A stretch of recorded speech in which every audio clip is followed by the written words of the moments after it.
வணக்கம். கதையின் பெயர் விலை. எழுதியவர் திருமதி சிவசங்கரி அவர்கள். அத்தியாயம் 7. கண்கள் எரிந்தன. ஜுரமடிக்கும் தினுசில் உடம்பை முறுக்கி வலித்தது. மூச்சுவிட முடியாமல் மூக்கு துவாரங்கள் அடைத்திருந்தன. தலைவலி மண்டையை பிளந்தது. இனி அழ கண்களில் நீரில்லை என்றான பின் ராஜன் குப்புறப்படுத்து தலைகாணியை தலைமேல் வைத்து அழுத்தி கொண்டான். எத்தனை அசிங்கமான புகைப்படங்கள்! மின்மினியும் கூடவே அத்தனையிலும் இருப்பதால் இதை வேறு யாரோ மூன்றாம் நபர் ஒளிந்திருந்து எடுத்திருக்க வேண்டும் என்பது புரிய அவமான உணர்வு இன்னும் அதிகமாயிற்று. எப்படி எப்போது இந்த படங்கள் எடுக்கப்பட்டன? அரைக்குறை இருட்டான அறையில் இத்தனை தெளிவான படங்களை எடுக்க வேண்டுமென்றால் கண்டிப்பாக ஃப்ளாஷ் உபயோகித்திருக்க வேண்டும். ஃப்ளாஷ் என்றால் அது மின்னும் போது புரிந்து கொண்டிருக்கலாமே. அப்புறம் எப்படி எப்போது? ஃப்ளாஷ் மின்னலாக எரிந்து அணைந்து எரிந்த டிஸ்கோ விளக்குகள். கடவுளே, நூதன அனுபவம் ஒன்றை தருவதாக சொல்லி டிஸ்கோ விளக்கை போட்டு அதன் ஊடே ஃப்ளாஷை இயக்கி யாரும் எதுவும் புரிந்து கொள்ள முடியாதபடி புத்திசாலித்தனமாய் படங்கள் எடுக்கப்பட்டிருப்பதை கணக்கு போட முடிய ராஜனின் கோபமும் எத்தனை சுலபமாக ஏமாந்திருக்கிறோம் என்கிற உணர்வில் உண்டான வேதனையும் அதிகமாயின. இப்போது என்ன செய்ய வேண்டும்?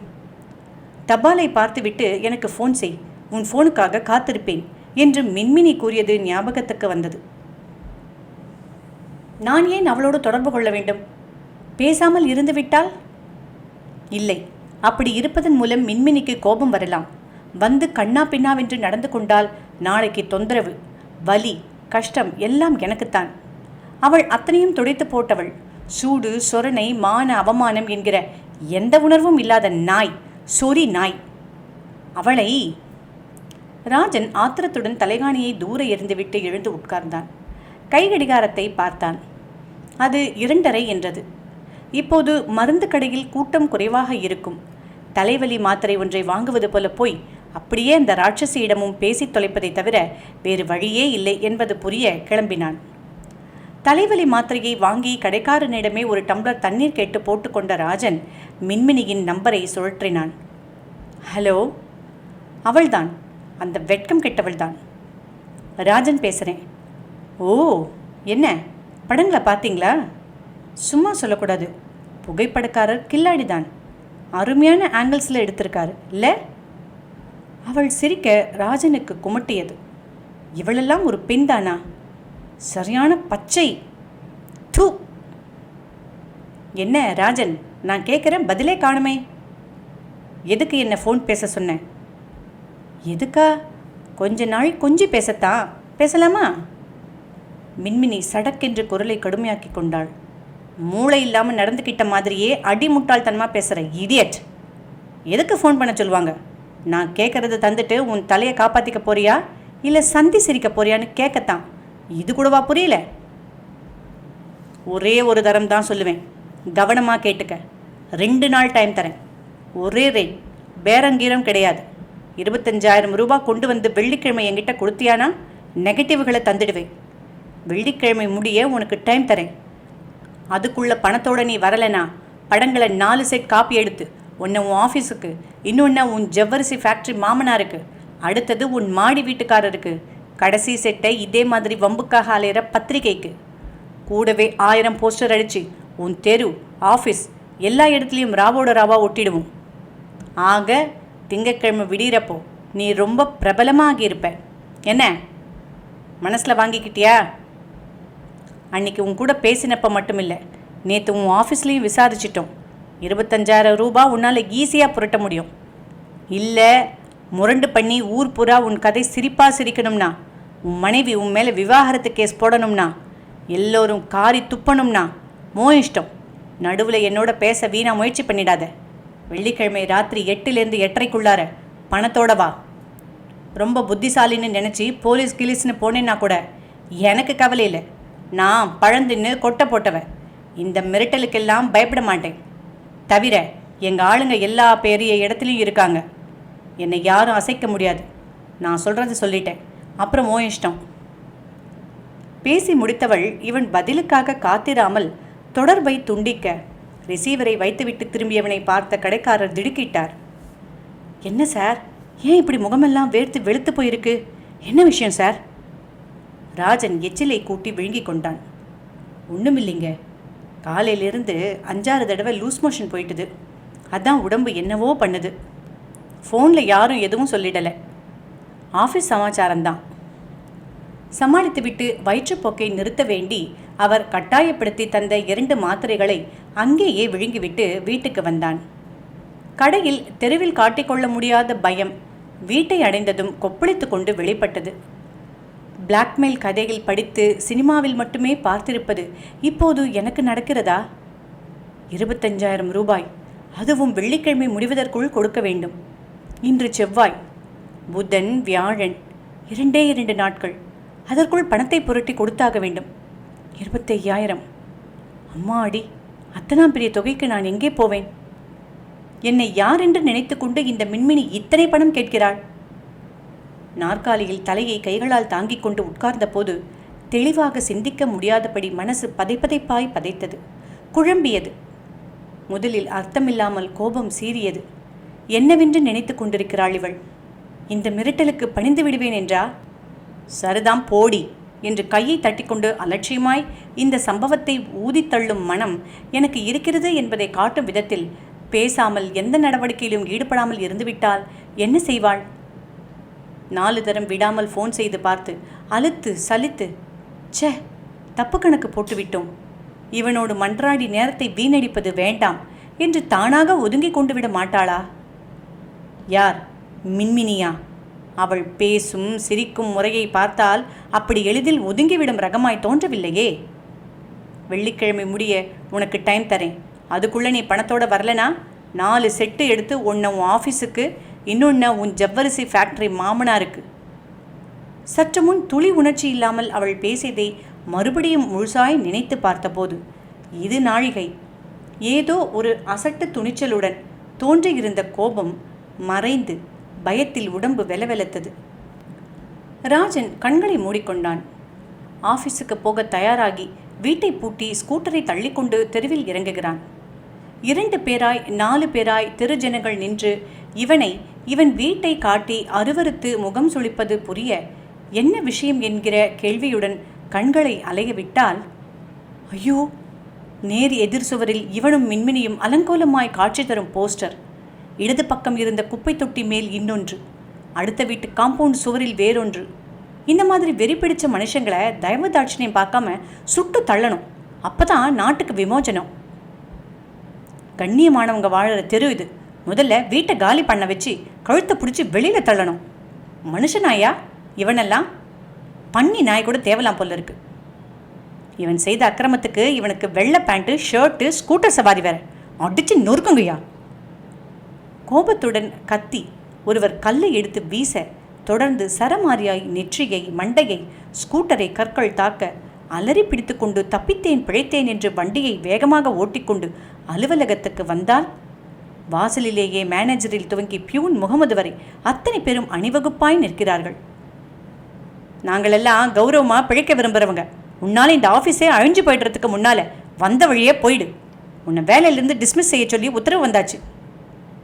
அடி குரலால் பேசும் மேனேஜர் இவன் முகத்தில் டிஸ்மிஸ் உத்தரவு கடிதத்தை விசிறி அடிக்கிறார். போக்கிடம் இல்லாமல் அடுத்த ரயில் பிடித்து சேலம் போனால் இவன் வரவை ஊகிக்க முடிந்த மாதிரி கத்தி அறிவாளோடு பிள்ளைகள் சகிதம் வீட்டு வாசலிலேயே நிற்கும் மாமனார். ஒரு பக்கமாய் அழுதழுது முகம் சிவந்து போன சுந்தரி. எங்கடா வந்த பேமானி? உனக்கெல்லாம் கல்யாணம், பொண்டாட்டி, குழந்தை எதுக்குடா? சோரி நாயே, நீ எல்லாம் உருப்பட மாட்டேடா. எங்கள் வயிற்றுச்சலை கொட்டிக்கிட்ட பாவத்துக்கு வராத வியாதியெல்லாம் வந்து அழுகிதாண்டா போக போகிற. நாசக்கார பாவி, நீ உருப்படவே மாட்ட.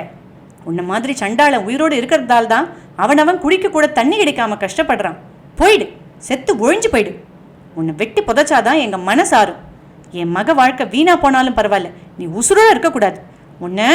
உன்ன அறிவாளை தூக்கி கொண்டு அவர் துரத்த, இவன் மாமா என்னை விட்டுடுங்க, எனக்கு ஒன்றுமே தெரியாது, தெரியாமல் தப்பு பண்ணிட்டேன், விட்டுடுங்க என்று பரிதாபமாய் கதறியபடி ஓட நினைப்பு கோரமாய் இருந்தது. ராஜனின் உடம்பு உதறி போட்டது. வியர்வை ஊற்றாக பெருகியதில் சட்டை நனைந்து போயிற்று. எழுந்து போய் தண்ணீரை குடித்து தன்னை ஆசுவாசப்படுத்திக் கொள்ள பார்த்தான். மின்மினியை அலட்சியமாய் ஒதுக்கினால் உண்டாகக்கூடிய விளைவுகளை நன்றாகவே புரிந்து கொள்ள முடிய அந்த எண்ணத்தை ஒதுக்கிவிட்டு வேறு ஏதாவது செய்ய முடியுமா என்று யோசித்தான். போலீஸ். பேசாமல் முதலில் கண்ணில் படும் போலீஸ் ஸ்டேஷனில் நுழைந்து தெரியாத்தனத்தில் ஏதோ செய்து மாட்டிக்கொண்டு விட்டேன், காப்பாற்றுங்கள் என்று சரணடைந்து விட்டால்? செய்யலாம்தான். ஆனால் போலீஸுக்கு வரும் கேஸ்கள் எல்லாம் வழக்கமாய் செய்தித்தாள்களில் வெளியாவது போல இதையும் வெளியிடுவதை எப்படி தடுப்பது? 3ஆம் பக்கத்தில் கொட்டை எழுத்துகளில் விலை மாதிடம் சிக்கிக்கொண்ட அதிகாரி என்று விலாவரியாக செய்தி வந்துவிட்டால்? அதோடு நான் பழந்தின்னு கொட்டை போட்டவன், எதுக்கும் பயப்பட மாட்டேன். தவிர எல்லா பெரிய இடங்கள்லையும் எங்கள் ஆளுங்க இருக்காங்க, என்னை யாரும் அசைக்க முடியாது. மின்மினியின் அலட்சிய பேச்சும் நினைவுக்கு வர மேற்கொண்டு என்ன செய்வது என்று புரியாமல் கொஞ்ச நேரத்துக்கு ராஜன் அவஸ்தைப்பட்டான். பேசாமல் எந்த தொல்லைக்கும் இடம் தராமல் செத்து போய்விடலாமா? என்னை மன்னித்துவிடு சுந்தரி என்று ஒற்றை வரி எழுதி போஸ்டர் பண்ணிவிட்டு தற்கொலை செய்து கொண்டு விடலாமா? சரி, எப்படி சாவது? தூக்கு. மின்விசிறியில் கயிற்றை கட்டி ஸ்டூல் மேல் நின்று சுருக்கை கழுத்தில் மாட்டிக்கொண்டு ஸ்டூலை உதைத்து அந்தரத்தில் தொங்கி விசுக் விசுக்கென்று கை கால்கள் இழுத்துக்கொள்ள கற்பனையே தாழ முடியாமல் வலித்தது. வேண்டாம், தூக்கு வேண்டாம். தூக்க மாத்திரைகளை உட்கொண்டு உறக்கத்திலேயே போய்விடுவது உச்சிதமோ? சரி, மாத்திரைகளுக்கு எங்கே போவது? ஒரு மாத்திரை வேண்டுமென்றால் கூட மருந்து சிட்டையல்லவா கடைக்காரர் கேட்பார். அப்புறம் ராஜன் எழுந்து இப்படியும் அப்படியும் நடந்தான். நகத்தை கடித்தான். தீவிரமாய் சிந்தித்தான். குளத்திலோ கடலிலோ விழுந்து தொலைக்கலாம் என்றால் நீச்சல் தெரியும், முடியாது. தண்டவாளத்தில் தலையை, ஐயோ அது நம்மால் ஆகாதுப்பா. பிறகு நடந்தவன் சடக்கென்று நின்றான். பேசாமல் அவளை தீர்த்து கட்டிவிட்டால் எப்படி? மீண்டும் சந்திக்கப் போகிற மாதிரி போய் படுக்கையில் இருக்கும்போது மறைத்து எடுத்துச் செல்லும் கத்தியால் சதக் சதக் சதக் என்று? இல்லை, முடியாது. அந்த வீட்டில் கண்ணில் படாமல் வேறு எங்கோ ஒரு நபர் ஒளிந்திருப்பது உண்மை. அவன்தானே படங்களையே எடுத்திருக்கிறான். நான் வருவதையோ கத்தியால் குத்துவதையோ மறுபடி படம் எடுத்து விட்டால் தலைக்கே ஆபத்து வந்து விடாதா? பிளாக்மெயில் இல்லாமல் தப்பிப்பவன் கொலை குற்றத்துக்காக தூக்கில் தொங்க வேண்டி வரும். மின்மினியை வெளியே எங்காவது தனியாக அழைத்து போனால்தான் தீர்த்து கட்டுவது சாத்தியம். இல்லை என்றால் நடுவில் என்னோடு தொடர்பு கொள்ள வீணா முயற்சிக்காதே. அதான் கண்டிப்பாய் சொல்லிவிட்டாளே. அப்புறம் வேறு என்னதான் செய்வது? மண்டையை உடைத்து கொண்ட வரைக்கும் எந்த உபாயமும் புலப்படாமல் போனதோடு பணத்தை கொடுப்பதை தவிர வேறு வழியே இல்லை என்பது துல்லியமாய் புரிந்தது. 25,000? அத்தனை பணத்துக்கு நான் எங்கே போவேன்? மின்மினியோடு தொடர்பு கொண்டு என்னை விட்டுவிடு தாயி, உனக்கு கோடி புண்ணியம் உண்டு. நீ நினைக்கிற மாதிரி நான் வசதியானவன் இல்லை. கைக்கும் வாய்க்கும் சரியாக இருக்கும் மத்திய ஜாதியை சேர்ந்தவன். அதனால் தயவு பண்ணி என்னை விட்டுவிடு. வேண்டுமானால் கடனோ உடனோ வாங்கி 5,000 ரூபாய் தருகிறேன். வாங்கி கொண்டு என்னை விட்டுவிடு என்று காலில் விழுந்து விடலாமா? யோசிக்க யோசிக்க இது ஒன்றுதான் சரியானதாக மனசுக்கு பட சட்டையை மாற்றிக்கொண்டு மீண்டும் மருந்து கடைக்கு ராஜன் போனான். அங்கே 4-5 வாடிக்கையாளர்கள் நின்று கொண்டிருந்ததால் 2 தெரு தள்ளி இருந்த வேறு சில கடைகளை நோட்டம் விட்டான். பிரஸ் ஓடும் சத்தத்தில் தான் பேசுவது யாருக்கும் எளிதில் புரியாது என்பதால் அச்சகம் ஒன்றுக்குள் சென்று அனுமதி பெற்று நம்பர்களை சுழற்றினான். ஹலோ, அவள்தான். நான் தான் ராஜன். என்ன வந்து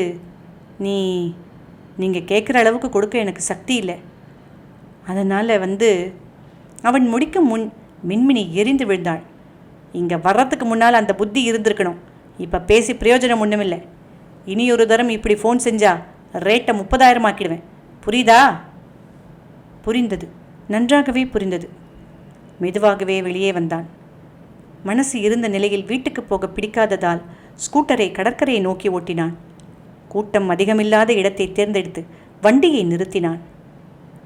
ஸ்கூட்டருக்கு 2 அடி தள்ளி கைகளை கோத்து தலைக்கடியில் வைத்தபடி மணலில் படுத்து பணத்தை எப்படி புரட்டுவது என்று யோசிக்கத் தொடங்கினான். இதோடு இந்த அத்தியாயம் முடிவுற்றது.